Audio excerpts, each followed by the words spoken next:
अस्सलामु अलैकुम वरहमतुल्लाहि वबरकातुहू। कैसे हो नाजरीन? अल्लाह ताला आप सबको खुश रखे, अमन व अमान में रखे। तो प्यारे दोस्तों, मैं आपको 10 ऐसी बातें बताने जा रहा हूँ जिनका सोचना ही बेकार है, बेवजह की बातें। 10 हिमाकतें, हिमाकत का माना बेवकूफ़ी, बेवजह की बातें। तो ठीक है, चलो शुरू करते हैं, आपका टाइम ज़ाया ना करें।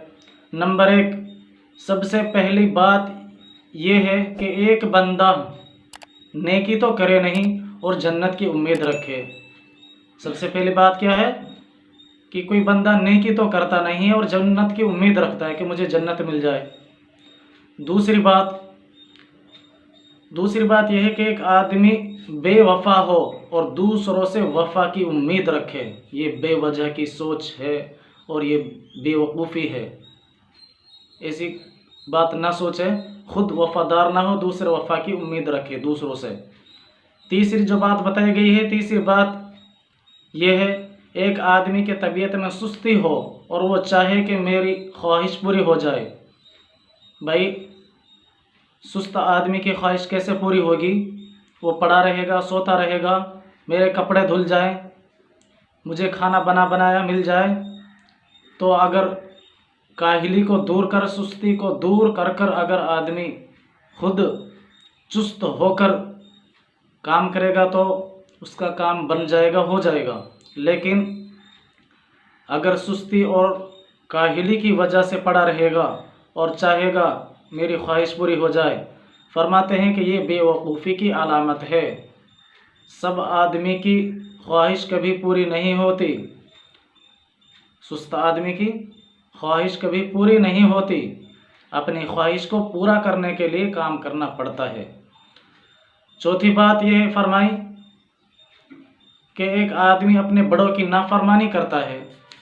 आप समझ गए होंगे, एक आदमी अपने बड़ों की, बुजुर्गों की नाफरमानी करते हैं और उम्मीद रखता है कि छोटे मेरी फर्म बरदारी करें, छोटे मेरी बात माने, मेरा हुक्म माने।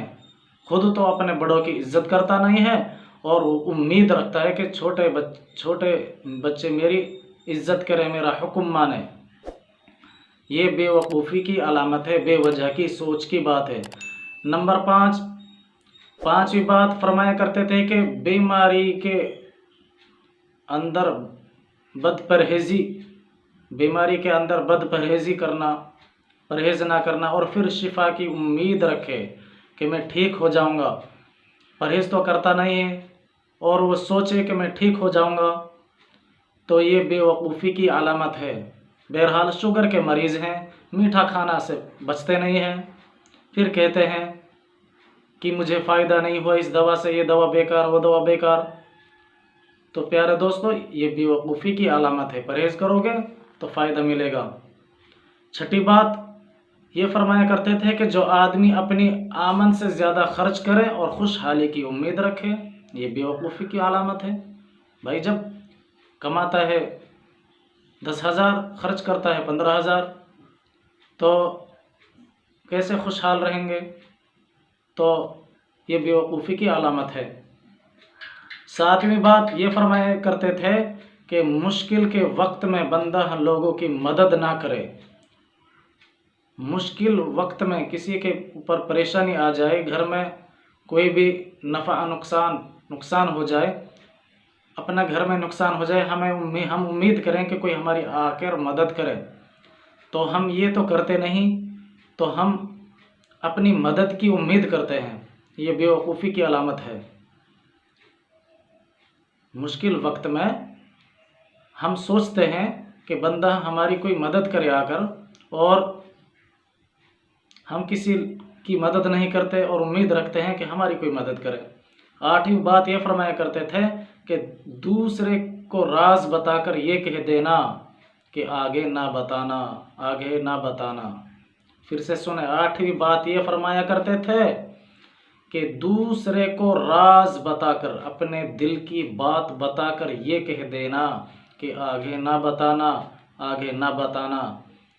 ये सरासर बेवकूफ़ी है। उम्मीद रखता है कि ये नहीं बताएगा, लेकिन ये बेवकूफ़ी है। किसी का दिल का कुछ पता नहीं। हमें हमारी बात हमारे मुंह से निकल कर पराई है। अब ये ना सोचे कि ये बात मेरे और बताने वाले के बीच में रहेगी। ये सोचे कि ये बात हज़ारों दिलों तक और हज़ारों के मुंह तक पहुंचेगी ये बात। तो प्यारे दोस्तों, किसी को राज बताएं तो ऐसे बताएं कि ठीक है, मुझे कोई परवाह नहीं, अगर किसी के पास जाएगी तो मुझे कोई डर नहीं। लेकिन राज बताकर ये उम्मीद रखना कि ये किसी को आगे ना बताए, ये बेवकूफ़ी की अलामत है। 8 हो गई ना। नवी बात ये फरमाया करते थे कि 2-4 दफ़ा गुनाह करके फिर छोड़ दूंगा, 2-4 दफ़ा गुनाह कर फिर छोड़ दूंगा। उम्मीद रखना ये बेवकूफ़ी की अलामत है। 1-2 दफ़ा गुनाह कर छोड़ दूंगा और उम्मीद रखे कि मैं 1-2 दफ़ा गुनाह कर छोड़ दूंगा, तो ये बेवकूफ़ी की अलामत है। आजकल ये नौजवान ऐसे ही करते हैं। दिल कहता है कि अच्छा ये गुनाह है, ये गुनाह की बात है, लेकिन 1 दफ़ा कर लेता हूँ फिर छोड़ दूंगा। तो ये जब उम्मीद बन गई कि 2-4 दफ़ा गुनाह कर फिर छोड़ देंगे, ये बेवकूफ़ी की अलामत है। 9 हो गई।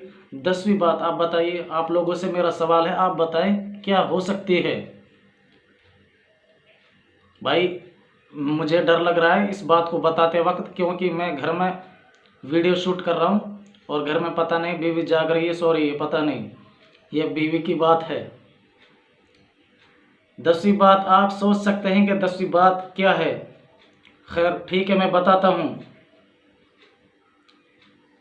भला क्या हो सकती है आप बताइए ना, मुझे डर लग रहा है, लेकिन खैर ठीक है बताता हूँ। ज़रा अपने जहन में सोचो तो सही, मगर ठीक है बता देता हूँ। हमारे बुजुर्गों ने फरमाया, जो खाविंद बीवी से रोज़ाना झगड़ा करे, जो खाविंद अपनी बीवी से रोज़ाना झगड़ा करे और फिर सुकून से रहने की उम्मीद रखे, ये बेवकूफ़ी की अलामत है। जो बीवी घर में झगड़ा करे और फिर बीवी के लिए भी यही है, अगर बीवी झगड़ा करती है और सोचती है कि मुझे सुकून मिले, तो ये बेवकूफ़ी की अलामत है। और अगर खाविंद ये सोचे कि मुझे घर में सुकून चाहिए, मैं बाहर से आया हूँ, थका हुआ आया हूँ, और वो झगड़ता है तो और फिर वो सुकून की उम्मीद करता है, तो ये बेवकूफ़ी की अलामत है। प्यारे दोस्तों, ये 10 बातें आपको कैसी लगी आप कमेंट कर बताइए और हमारा मनोबल बढ़ाइए। इंशाअल्लाह हम आपको अच्छी वीडियो लाते रहेंगे और हमारा सपोर्ट करिए। हमारे चैनल को सब्सक्राइब, लाइक करें, शेयर करें। खैर ठीक है, मुझे दीजिए अभी इजाज़त। अस्सलामु अलैकुम वरहमतुल्लाहि वबरकातुहू। फिर मिलेंगे नेक्स्ट वीडियो में।